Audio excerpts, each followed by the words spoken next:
Welcome to a new episode of Democracy at the Crossroads. The focus today is on the outcome of the ongoing general elections, which will determine the future of Indian democracy. We all know if the BJP ends up getting 370 seats and the NDA of 400 seats, as Narendra Modi and Amit Shah have been claiming, that would be good for the Indian stock market, but Indian democracy will take a beating. Hubris will take over. Modi-Shah duo will systematically decimate all democratic institutions that have survived their assault in the last 10 years. But the good news is, as the elections are drawing to a close, it will end on 1st June and the results will be out on 4th June. It's increasingly becoming clear that Modi's BJP may not be getting that brute majority. Well, election predictions are a hazardous business. We will get to know the exit poll results next Saturday, 1st June evening. But some who study voting patterns and electoral trends stick their neck out and give their projections well before the exit poll results come.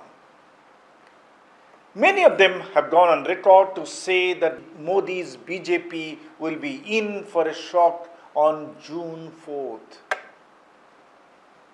May not be a shock of an outright defeat, but the shock of coming down several notches below Narendra Modi's expectations, or at least below his proclamations from the pulpit.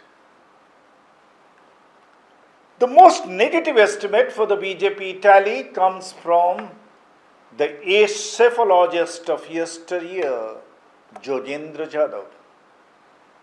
Yogendra is emphatic that the BJP will be confined to less than 272 seats. It may come down to less than 250, he says. Even the NDA may find it difficult to reach the magical 272 mark, he predicts.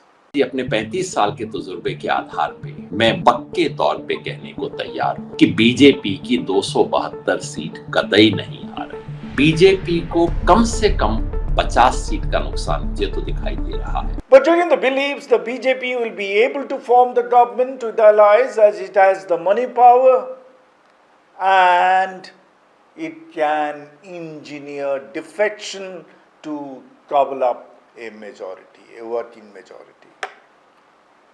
Yogendra Yadav's this estimate is in stark contrast with the predictions of Prashant Kishor, who has earned his name for management of elections for several political parties in the last 10 years.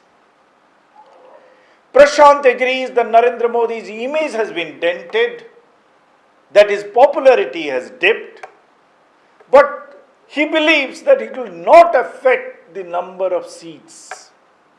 In fact, Prashant Kishor is of the view that the BJP will not only be able to defend its 303 number it bagged in 2019, it will improve its tally.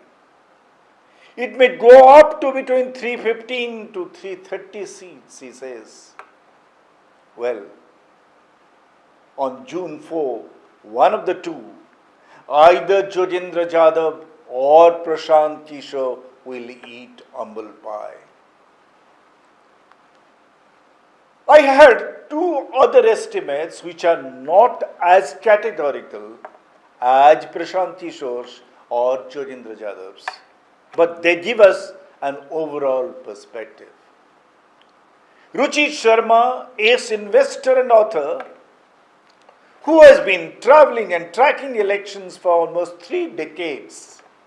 In fact, he wrote that book, Democracy on the Road, a 25-year journey just before the 2019 general elections. He says that his travels in the last 1 month through major parts of the country gives him the feeling that the Modi magic is on the wane. Ruchir is not ready to zero in on any specific number, but by his indications, the magic number 272 is a stretch. Look at the stock market today. You look at the Satta Bazaar today, they are predicting a frozen election. What do I mean by a frozen election? They think that the verdict is going to be unchanged compared to 2019. So the Satta Bazaar today, in fact, there are all sorts of quotes which go, but the most reliable quotes I know predict the BJP getting exactly the same number of seats as in 2019. So the markets are predicting a frozen verdict. I think there is risk to the downside based on the travels that I've done and from what I've heard and having seen elections in India over the last 25 years. What is, however, more interesting is another election study analyst, Sanjay Kumar's predictions. Sanjay Kumar is the co-director of CSDS Lotniti program, which does election surveys. Incidentally, Yogendra Yadav was the founder director of the Lotniti program of the CSDS.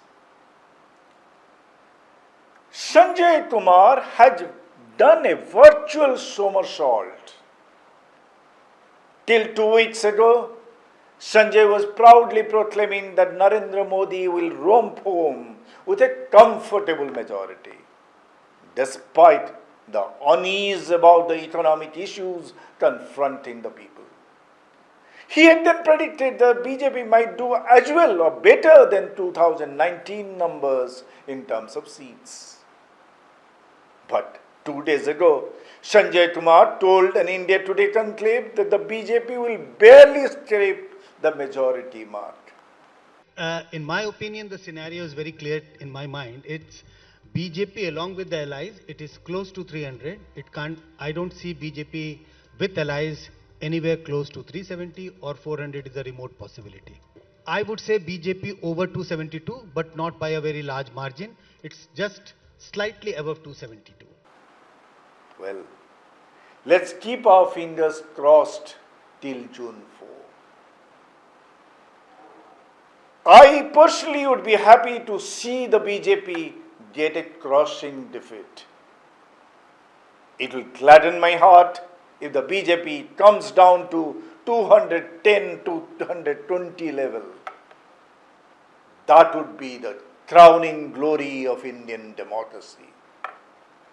The Indian voter will then have taught a befitting lesson to those who become authoritarian, who become smug with hubris. 210 or 220 seats means Narendra Modi will be out. Maybe the Gujarat bandwagon will be toughed out of the leadership position of the Saffron Party. A Nitin Gadkari, a Rajnath Singh, or even Yogi Adityanath will perhaps emerge as the new spearhead of the BJP. But even if the BJP manages to get 250 seats and forms a government with allies and defectors, and even if Narendra Modi gets back into the saddle again, it will not be the same arrogant Narendra Modi that we know. We'll see a tame Narendra Modi who will survive in office at the mercy of his allies. Such a Modi will not be able to tamper with democratic institutions. Such a Modi will not pose a threat to our democracy. Let's hope to see a new dawn on June 4th.